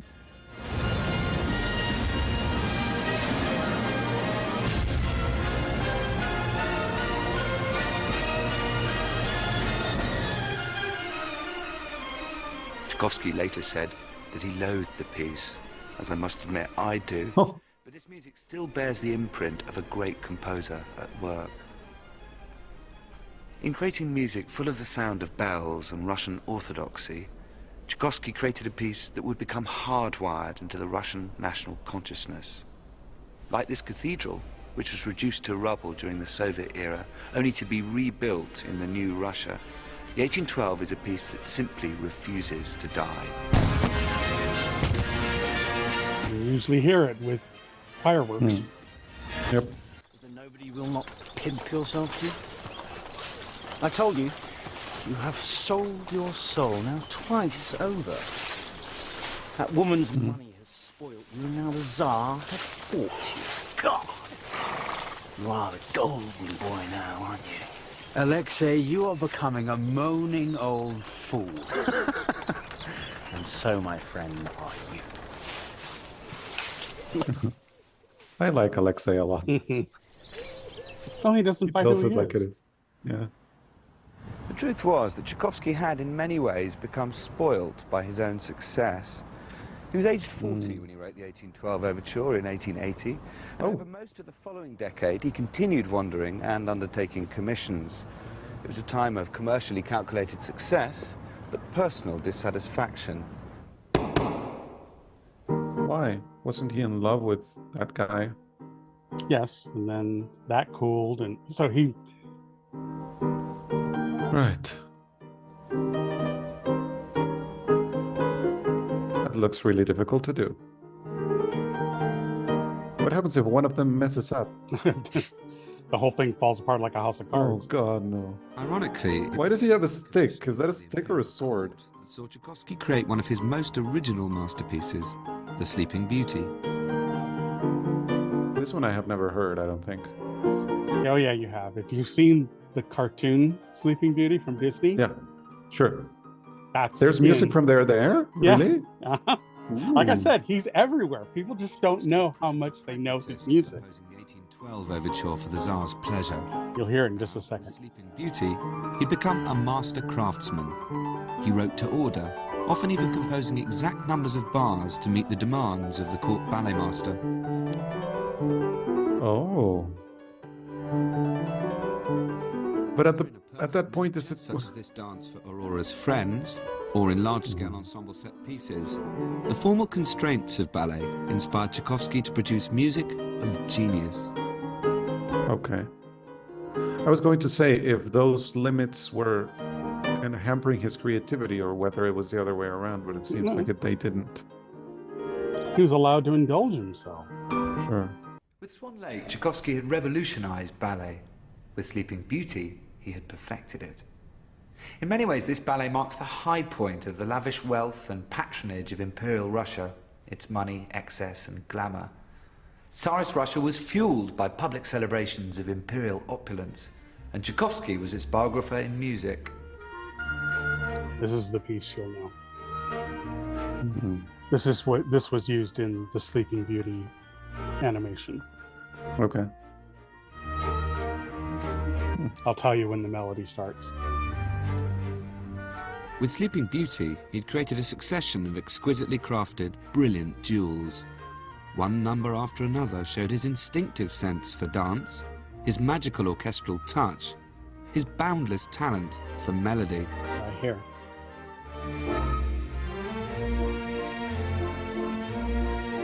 Oh, of course.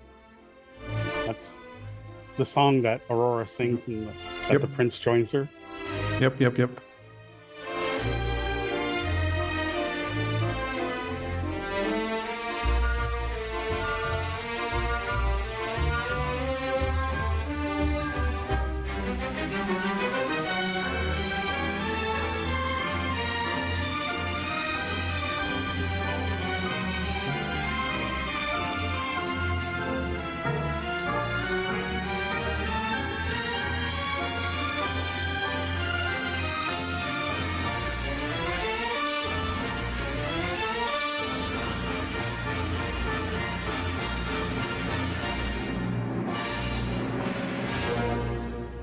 Now financially secure, Tchaikovsky bought a comfortable home near the small rural town of Klin. Here he could hide from the social whirl of the city, with its gossip mongers and never-ending parties. And the wife, like, well, what happened? But he's back in Russia now. He just paid for her to live He was happy to spend elsewhere. his days with his nephew, Vladimir Davidov. Tchaikovsky idolized the boy, and together they enjoyed the perfect solitude of the country. Nephew how, though? Literally because of his... He had 5 brothers, I think. Oh, so we yeah, didn't just have you one only are brother. seeing Modeste and him, yeah. Oh, okay. The family was larger. After so many years of struggle and times of great doubt, Tchaikovsky finally allowed himself to relax. Alongside the large-scale works, he'd always written piano and chamber music. Klin allowed him to explore these private, intimate worlds in music with renewed vigor. And I love that his nephew was Vladimir Davidov, but he called him Bob. Oh. That was his nickname for him. Okay. I'd love to do this for you.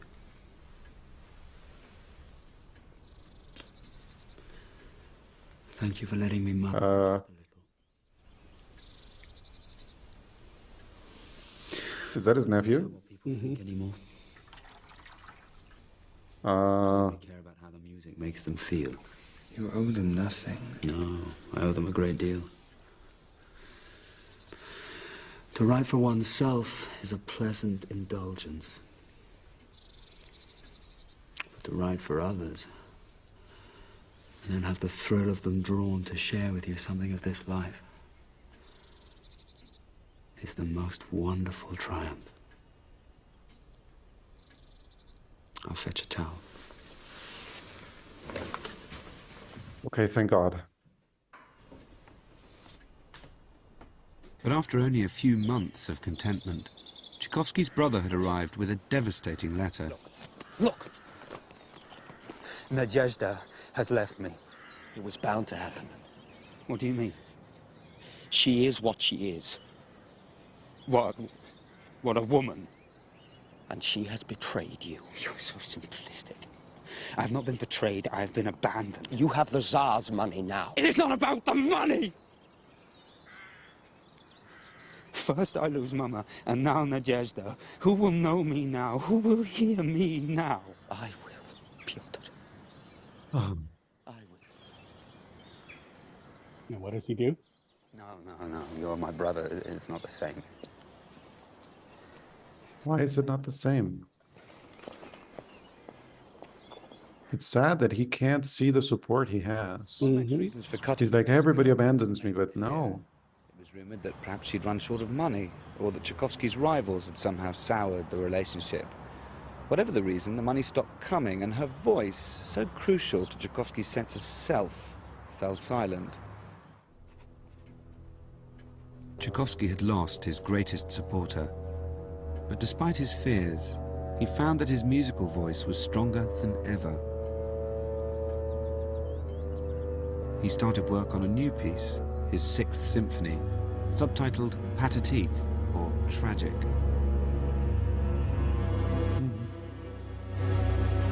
This was his last work. Yeah. And the thing that's so amazing about it is that it's not bombastic. It's actually one of the most quiet pieces. And in the end, there's no big crescendo ending. It just fades away in the end. Oh my God. Really haunting. Oh, okay.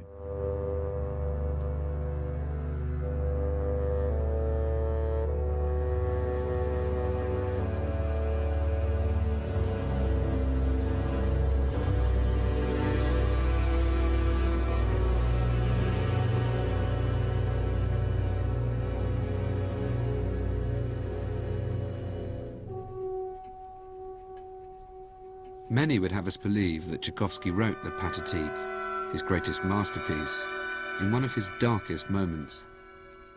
It's certainly a work of profound tragedy and mournful lament, but Tchaikovsky was truly happy when he wrote this piece, perhaps for the only time in his life, as he spent his days with his nephew here at Klin.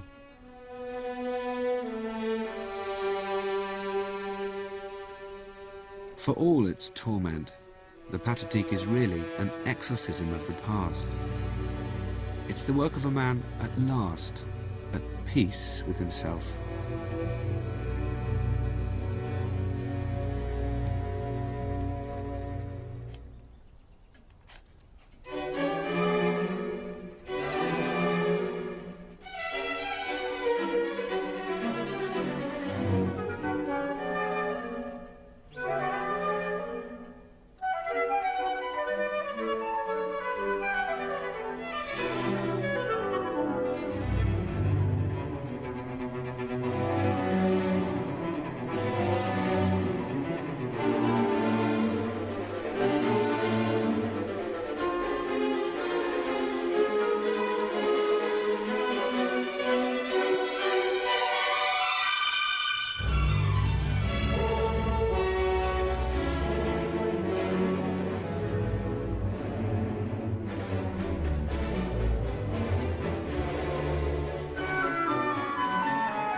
The Fourth Symphony had been a battle with fate, and Tchaikovsky had spent the greater part of his life trying to escape it.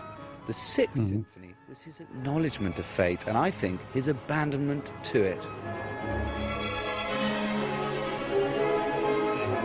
Tchaikovsky dedicated the Pathetique to his nephew, Vladimir Davidov.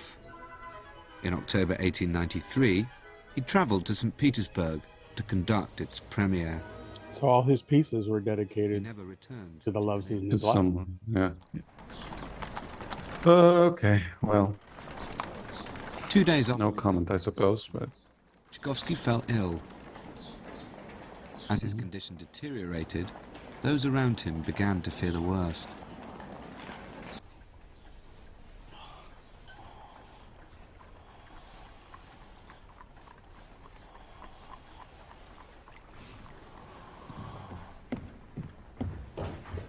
Oh, so the doctor did come. Okay.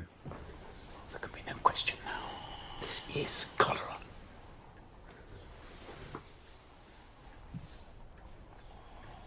How cruel this is.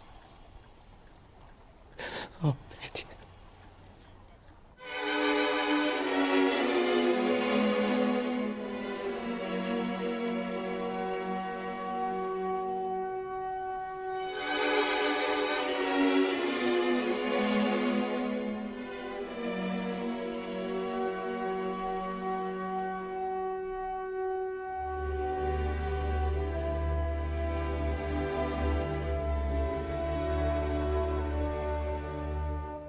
How different from the forest, For the really. League was to create a new kind of symphony, leading us into uncharted emotional territory.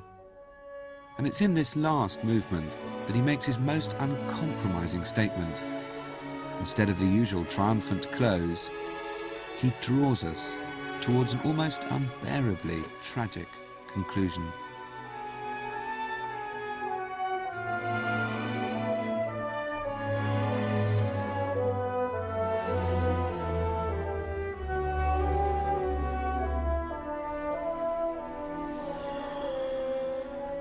This is all so fine.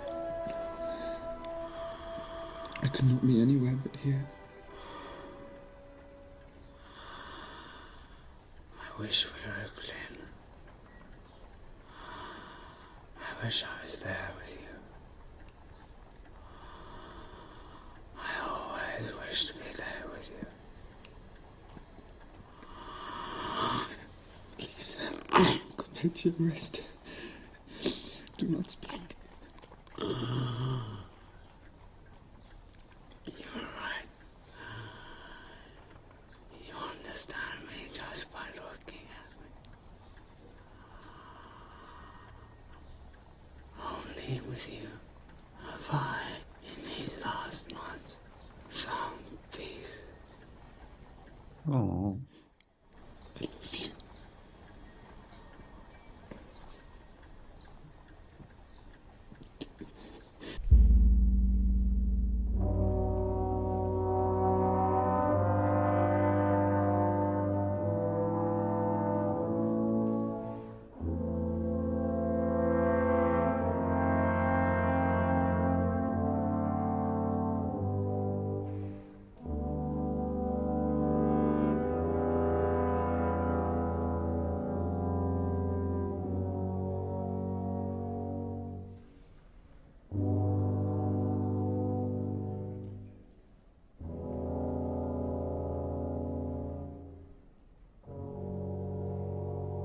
Oh my God.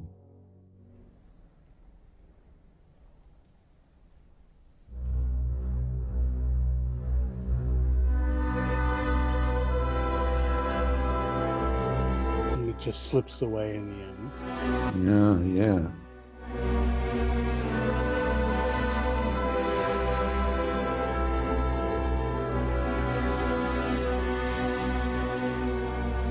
Ценю честного и животворящего Христа, честного, славного пророка, предтечника, спасителя, таких славных и всехваленных апостолов. And the thing is, it was preventable because they did have bottled drinking water. Пантелеймона, Ермолая, Самсона и Диомида, Oh my God. и Никиты, святых и праведных, Бог Отец, Иоакима, Иоанна, и всех святых, яко Ты си источник исцелений, Боже наш, Тебе славу посылаем, с единородным Твоим Сыном, единосущным Твоим. There's been speculation that someone gave him cholera-infested water. Oh my God. Someone who did not like Yeah. who he was. Yeah, yeah. Never been Oh. proven, but that was a rumor going around at the time. Oh, Jesus. Oh no, that makes it even worse.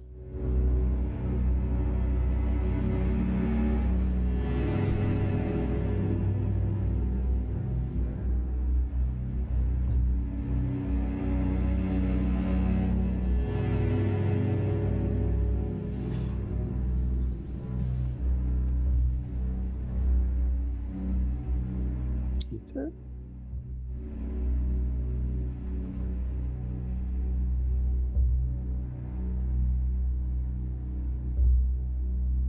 Whoa. What an ending to the... Wow.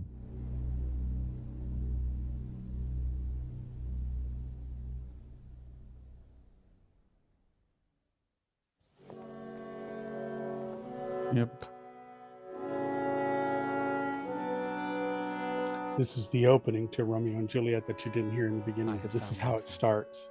Neither religion nor philosophy to ease my troubled soul, but I would go mad were it not for music.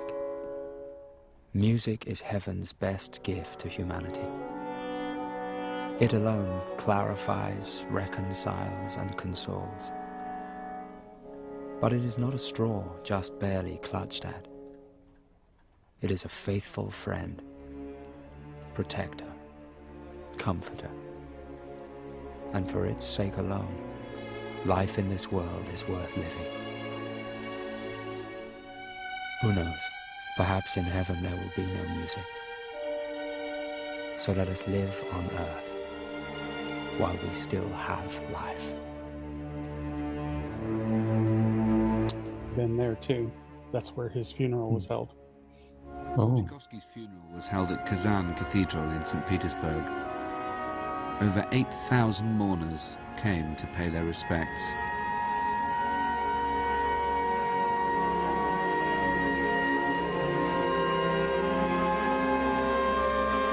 I love this chord.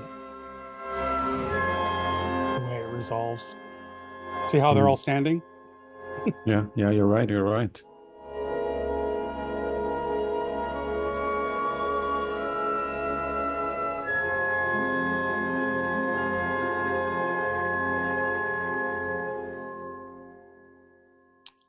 That's it. Whoa. Thoughts?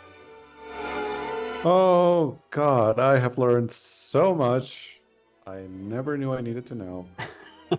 He's a very complex person, and knowing about his life gives context to the music in a way I don't think I would have ever gotten just from listening to it. So that is, it's amazing. I'm sad that he struggled so much with accepting himself, and it's a struggle many of us have gone through, I suppose. Yeah, yeah. I'm glad that he found some peace at the end, like with the, I don't know, when he finally, like, as the documentary was saying, like he found maybe contentment, I suppose, or something, when he lived with his finally nephew. accepted everything about himself. Yeah. You know, and then that's when he's cut short. Yeah. 53 is not old. Right. Trust me. Now that I'm beyond that, that's not old. Yeah. Yeah. But I think, and I think, the reason why I think he's so important, especially to the queer world, is because he was out there doing what queer people do best, pushing the envelope, getting people to see life in new ways and see music and art in new ways that it hadn't had before. Yeah. And the passion that drove him to create those melodies. And like Hazelwood says partway through, he says he had the innate ability of writing a melody that instantly affected who I was listening to. You know, he knew how to pull those heartstrings through music. And that's the thing that I love about him most.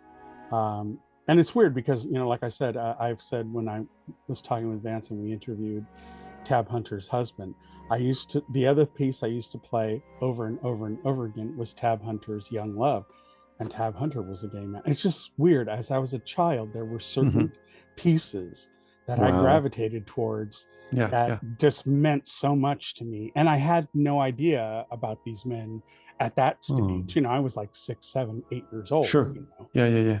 But then to discover later on that these were queer men, you know, it just was really kind of astounding to me that that was the music I gravitated towards. Whoa. It's almost like you can hear it in the music. There's a longing in there. There's something there that speaks beyond what everyone else hears, you know. So, well, I'm glad you really enjoyed it. Yeah, it was truly fascinating. I mean, Did I you was find that there were completely melodies you actually knew that you didn't know were his? Yeah, of course, of course. The ones that have been used in popular works and everything, of course, I've heard them a million times over. Yeah. But yeah, this was totally out of my comfort zone. I'm not a classical music guy or anything, so this was really, really eye-opening. It was incredible. And Good. oh my God, it's a shame that that part of his life is being just like ignored when he's such a national icon and everything. Right. And it's someone everybody, I think all over the world, everybody knows Tchaikovsky's name, I think. So it's like, come on. I mean, celebrate the diversity in the world. We bring something nice to everyone. I mean, come on. Yeah. I don't know. It's just, yeah, but again, you know, that's the story of a lot of queer people. Yeah. It's our fate in many respects. But as I said before, it's also what drives our passion and our art. Yep. You can't have one without the other. You know? Well, yeah. But at least you did hear the one joyful piece he wrote. So. Yes, yes. Oh my God, yes. Oh yeah, yeah. The violin concerto was. I think I'm going to listen to that one like in full because I was really, really happy. I liked it. And for people, I think one of the things you should definitely listen to, if you want to get a real sense of Tchaikovsky, listen to the Romeo and Juliet suite. It's an 18-minute piece. It's just one piece from beginning to end. But what you go through psychologically and emotionally from the piece, especially when you know that it was more about his doomed relationship with Edward Zack, who committed suicide unexpectedly, and nobody knows why. Even Tchaikovsky was at a loss as to why it happened. And we only know these things because his brother Modeste was the one who wrote the book shortly after his brother's passing. So that's the only reason why we have all this notation, is because his brother preserved it. So again, his brother was there all along and never got the real recognition from Tchaikovsky. You know? Yep. So. Wow. All right, everyone. So that's it for this time around. Next time, we will be exploring the gay staging of Tchaikovsky's Swan Lake. And trust me, it is epically beautiful. Oh my God. So that's it for this week. Remember to like, subscribe, comment down below what you thought of this. If you know a lot of Tchaikovsky's music, or if this was brand new to you, but maybe you knew the melodies, you just didn't know they were his and why he wrote them, let us know about that as well. Be sure to check out our Patreon, help us keep the lights on. We have levels at $3, $5, and $8, and the movies come in at the $5 level. You can see the full versions on there. We also now have memberships on YouTube, so you can join there if you'd like, and it's also the $3, $5, and $8. We have started a buy me a coffee, so that's another way you can do it, and the benefit out of that is you don't need to actually have an account in order to donate some funds to keep us going and to keep exploring these wonderful queer works. So try to do that as well. All right. Until next time, keep making those memories, keep watching all of those movies with friends, family, and found family, and we will catch you again later. Bye.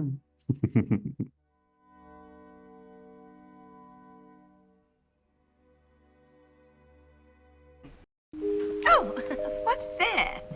Closing time. The bums rush in melody, dear.